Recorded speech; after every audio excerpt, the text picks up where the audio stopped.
children. Hope you all doing good. Let's start today's chapter, Home and its Kinds. All of us live in houses. The house in which we live with our family is called a home. Living together inspires us to love one another. It also teaches us to share our work and things in our home. There are different rooms in our home. Each and every room has a particular use. हम सभी घरों में रहते हैं, है ना?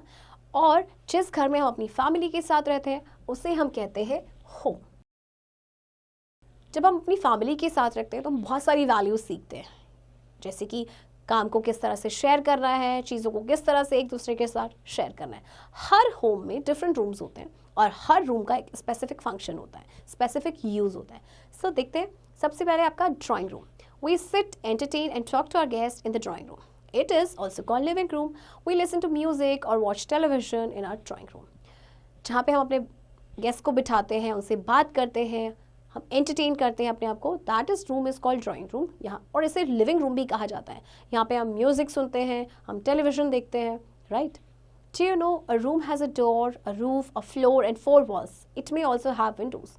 आपको पता है कि रूम में डोर होती है, रूफ, फ्लोर, 4 दीवारी होती हैं एंड इसके अलावा विंडोज भी होती हैं। We read and do our homework in the study room. We cook our food in the kitchen. We eat our meals in the dining room. Study room में आप पढ़ाई करते हैं, किचन में खाना बनता है एंड डाइनिंग रूम में सभी लोग बैठ के खाना खाते हैं।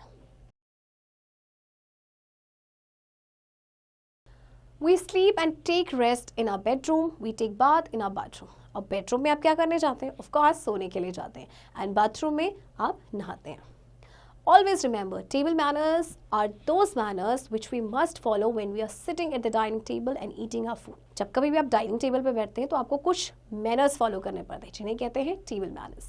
We should keep our things at their right places. We should keep our books on shelves and clothes in cupboards. We should keep our home neat and clean. हमें अपनी चीज़ों को उनकी सही जगह पे रखना चाहिए और हमें अपनी बुक्स को शेल्फ्स पे रखना चाहिए, क्लोथ्स का कबर्ड्स में रखना चाहिए। हमें अपने घर को साफ सुथरा रखना चाहिए। Kinds of houses. Houses can be of 2 kinds, कच्चा हाउस एंड पक्का हाउस। देखिए, हाउसेस आपके 2 तरह के होते हैं, इधर कच्चा हाउस और पक्का हाउस। कच्चा हाउस। A कच्चा house is made of many things, for example, straw, wood, mud, bamboo and dry leaves. कच्चा houses are mostly found in villages. कच्चा हाउस आप ज़्यादातर ना आपको विलेजेस में देखने को मिलेंगे। ये कुछ चीज़ों से बने होते हैं, like straw, wood, bamboo and dry. Pucca house. Pucca houses are mostly found in towns and cities. These are made of many things, for example brick, cement, iron, concrete and wood. अब पक्का हाउस आप जनरली आपको towns या cities में मिलते हैं और ये आपके बने होते हैं brick, cement, iron, concrete and would. Madonna lives in a pakka house. It is a bungalow. A bungalow generally has a big garden in its front. Madonna जो है पक्का हाउस में रहती है और इसे कहते हैं बंगलो। आपका जो बंगलो होता है ना, इसके फ्रंट में काफ़ी बड़ा गार्डन होता है। Always remember, kutcha houses are also known as huts. Kutcha houses को हट भी कहते हैं। Do you know where are pucca houses mostly found? Pucca houses कहाँ पाए जाते हैं? इसका आंसर आप खुद बताएंगे। Kinds of roofs. Houses at hot places are built with flat roofs. जो अगर आपके हॉट प्लेसेस में हैं उनकी फ्लैट रूफ्स होती हैं। फॉर एग्जाम्पल ये देखिए किस तरह से इनकी रूफ जो एकदम फ्लैट यानी चपटी है, right? Knowledge world. House is the third important need of man after food and clothing, thus it is a universal feature of the living world. आपको पता है आपका हाउस जो है आपका थर्ड इंपॉर्टेंट नीड है फूड और क्लोथिंग के बाद। Places with snowfall and heavy rains have houses with sloping roofs. This helps the snow and rainwater to slide down the roofs. जिस जगह पे बहुत ज़्यादा बारिश होती है या स्नोफॉल होता है वहाँ पे स्लोपिंग रूफ्स होती हैं, इस तरह से लाइक दिस। तो इससे क्या होता है कि जो स्नो होता है या रेन वाटर होता है वो स्लाइड डाउन हो जाता है। A good house. A neat and clean house is called a good house. A good house has several doors and windows that allow entering sunlight and fresh air. Lots of plants, dustbins to throw wastes. आपका अच्छा house वही है जो आपका साफ सुथरा है।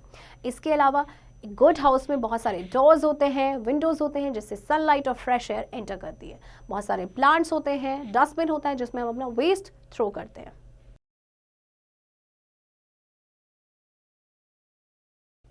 Recap.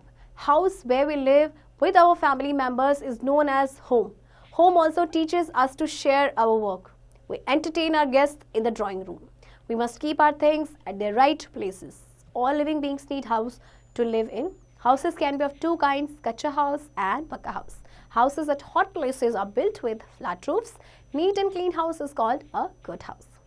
देखिए, हाउस की सबको नीड होती है अपने आप को प्रोटेक्ट करने के लिए, और जिस घर में हम अपने फैमिली मेम्बर्स के साथ रहते हैं उसे कहते हैं होम. इसके अलावा आपके घर में बहुत सारे रूम्स होते हैं, like drawing room, bathroom, bedroom. हमें हमेशा अपनी चीज़ों को राइट प्लेसेस पे रखना चाहिए. और आपके हाउसेस आपको पता है ना, दो तरह के होते हैं, कच्चा हाउस एंड पक्का हाउस. जो हॉट प्लेसेस पे घर होते हैं उनकी जो रूफ्स होती हैं वो फ्लैट होती है, और आपका जो गुड हाउस है that should be neat and clean. Children, I hope आपको चैप्टर समझ आया होगा. इस चैप्टर की प्रैक्टिस अब आप खुद से करेंगे.